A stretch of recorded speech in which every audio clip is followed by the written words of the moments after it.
కూకట్పల్లిలో కల్తీ కల్లు తాగిన ఘటనలో ఒకరు మృతి చెందారు. గాంధీ ఆసుపత్రిలో చికిత్స పొందుతూ సీతారామయ్య అనే 47 ఏళ్ల వ్యక్తి ప్రాణాలు వదిలాడు. కల్లు కాంపౌండ్లో కల్తీ కల్లు తాగి 19 మంది అస్వస్థకు గురైన విషయం తెలిసిందే. ఈ ఘటనకు సంబంధించి ఇద్దరిని ఎక్సైజ్ పోలీసులు అరెస్ట్ చేశారు. బాధితులను ఎక్సైజ్ శాఖ మంత్రి జూపల్లి కృష్ణారావు పరామర్శించారు. ఇలాంటి ఘటనలు పునరావృతం కాకుండా కఠిన చర్యలు తీసుకుంటామన్నారు. ఎక్సైజ్ శాఖ కమిషనర్ హరికిరణ్ మాట్లాడుతూ కూకట్పల్లిలో 3 కల్తీ దుకాణాలను కనుగొన్నామని, బాధ్యులపై కేసు నమోదు చేశామని, వారిని అదుపులోకి తీసుకున్నట్టు తెలిపారు. వారిని మెజిస్ట్రేట్ ముందు హాజరుపరుస్తామన్నారు. ये न्यूज को पेश करते हैं हैदराबाद होम अप्लायंसेस। अरे ओके ना अरे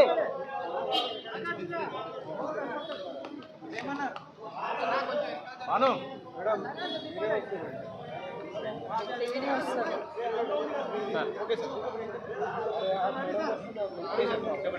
మీడియా మిత్రులందరికీ నమస్కారం. బాలానగరు పరిధిలోని శంషిగూడ, హైదర్ నగర్ అండ్ భాగ్యనగర్ ఈ 3 డిపోలలో ఈ యొక్క కళ్ళు సేవించిన కారణంగా అందరికీ ఒకే రకమైనటువంటి ఆరోగ్యాంశమైనటువంటి సమస్యలు వచ్చినాయి. ఇందులో మొత్తంగా 19 మందికి వాంతులు, విరోచనాల సందర్భంలో ఇందులో అందరినీ కూడా నిన్ననే సమాచారం రాగానే 15 అంబులెన్సులు, police department, health department, excise department ద్వారా తక్షణమే వాళ్ళందరూ తీసుకొచ్చి ఇక్కడ నిమ్స్లో అడ్మిట్ చేయడం జరిగింది. ఇందులో ఇద్దరేమో గాంధీ హాస్పిటల్లో, మిగతా 15 మంది ఇక్కడ ఉన్నారు. తర్వాత ఇంకా ప్రైవేట్ హాస్పిటల్లో ఒకరిద్దరు ఉన్నారు. అయితే వీళ్ళందరి ఆరోగ్యం నిలకడగా ఉంది. అయితే ఇదే సందర్భంలో ఎవరైతే కళ్ళు డిపోలను నడిపిస్తూ ఉన్నారో వాళ్ళనందరినీ కూడా కస్టడీ తీసుకొని నిర్బంధంలో ఉండడం జరిగింది. విచారణ జరుగుతూ ఉంది. రెండవది, అక్కడ మిగిలినటువంటి ఏదైతే కళ్ళు ఉండిందో దాన్ని టోటల్గా సీజ్ చేయడం జరిగింది. దాన్ని కంప్లీట్గా పడేయడం జరిగింది. ఆ శాంపుల్స్ని తీసుకొని కెమికల్ అనాలిసిస్ కోసం పంపడం జరిగింది. అసలు ఏం జరిగింది, ఏం కలిపారు, ఏమైంది అనేది కూడా ఆ రిపోర్ట్ వస్తేనే కానీ మనకు వాస్తవ పరిస్థితి తెలుస్తుంది. ఇప్పుడైతే దురదృష్టవశాత్తేమో వాళ్ళ వ్యాపారం కోసమో ఇంకోటి కోసమో ఏం జరిగిందో అంటే మనుషుల ప్రాణాలతో చెలగాటపడే పరిస్థితి వచ్చింది. రెండవది, ఇది అందరికీ ఒకేదన్నప్పుడు డెఫినెట్గా మనం ఒప్పుకోకపోయినా దాని మూలంగానే ఈ అనారోగ్యం ఏర్పడేది మనకు కనపడతా ఉంది. దీనిలో రెండవ ఆలోచన ఏం లేదు.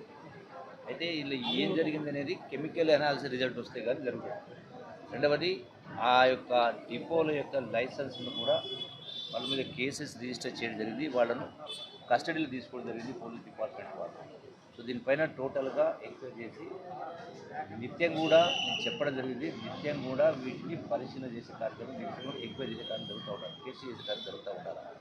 ఇవన్నీ కూడా గడిచిన అంటే దశాబ్దాల నుంచి ఉంది. అందుకనే ఇది పూర్తిగా ఇటువంటి దుర్ఘటనలు జరగకుండా ఏం చేయాలో అందరినీ కూడా పిలిచి సంబంధిత వ్యక్తులను కానీ సంస్థలను పిలిచి ఏం చర్యలు తీసుకుంటూ ఎక్సైజ్ డిపార్ట్మెంట్ పరంగా కూడా స్పెషల్ టీమ్స్ని కూడా కాన్స్టిట్యూట్ చేసి నిత్యం కూడా వీటి యొక్క పెంచే కార్యక్రమం అంటే యాక్షన్ టెస్ట్ చేసే కార్యక్రమం, పెంచే కార్యక్రమం చేయడం జరుగుతుంది.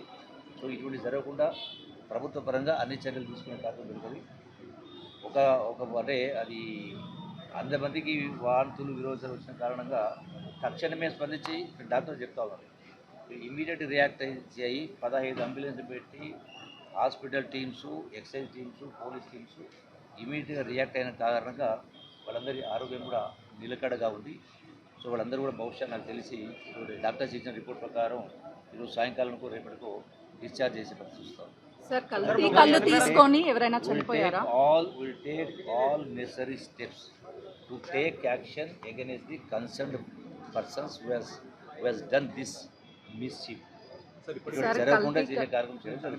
కల్తీ కాళ్ళు తీసుకొని చనిపోయారు అని చెప్తున్నారు, ఇప్పటి వాస్తవేనా? వరకు చనిపోయినటువంటి రిపోర్టు రాలేదు. నేను ఇప్పుడు ఇక్కడ ఉన్న వాళ్ళందరూ 10 నేనే చూపిస్తాను. అంటే గాంధీ హాస్పిటల్లో ట్రీట్మెంట్ పొందుతూ చనిపోయారు. గాంధీ హాస్పిటల్ ఉన్న వాళ్ళని కూడా ఇద్దరిని ఇక్కడికి షిఫ్ట్ చేస్తూ ఉన్నారు. మాకు ఆ సమాచారం అనేది అధికారిక సమాచారం రాలేదు. అంటే ఇంట్లో కూడా ఒకరు చనిపోయారని తెలుసు. ఒకటే చెప్తా ఉన్నా, ఇది దురదృష్టకరమైన సంఘటన. ఇటువంటివి కాకుండా అవసరమైనటువంటి ప్రభుత్వ పరంగా అన్ని చర్యలు, గట్టి చర్యలు తీసుకునే కార్యక్రమిస్తాం. ఎవ్వరు ఏమనుకున్నా పర్వాలేదు. సమాజంలో రకరకాల వర్గాలు ఉంటాయి, రకాల సమస్యలు ఉంటాయి. ఎటువంటి ఒత్తిళ్లు ఇవ్వకుండా అన్ని తనిఖీలు చేస్తారా సార్? ఇప్పుడు సార్ కళ్ళు దుకాణాలకు కూడా ఎలాంటి అనుమతులు లేవు అని చెప్తున్నారు, వాస్తవమేనా? అవన్నీ కూడా డిపోస్